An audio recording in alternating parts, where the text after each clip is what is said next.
Laney's car. One time I had Okay. he needed my car, so I Okay. had his Mazda convertible, and somebody said, "Are you having a crisis?" Come on out.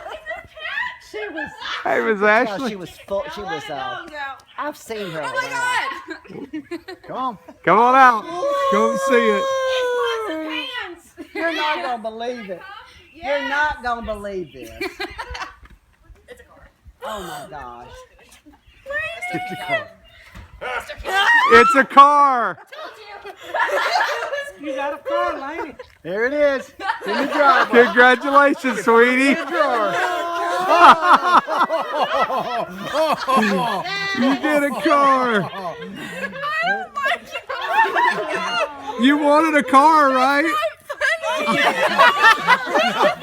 It's hilarious. You see a G.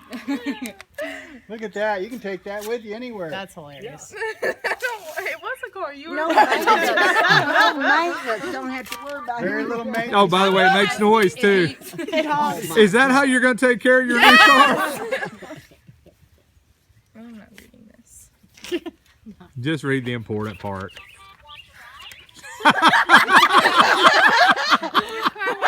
Now pick your car back up. We love you so much. That's why we. Read it in full. I already read the bottom part. Thank you.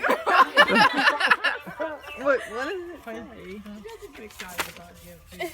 Well, it's not a real car. I'm not that excited. It's not a real car. It's gonna be a real car. We are giving you $12,000 towards a car What the what? that we all agree on. Yeah. Yeah, it's gonna be a Oh, lot. that's a catch. Oh, the strings. I'll sell you my car. That's a good thing. You got. Be glad you got strings. I love it. Was this the delivery cab? That's a delivery. I didn't think you'd want us to pick your car out for you. That's very true. That was I my already idea, told by you the what way. I wanted.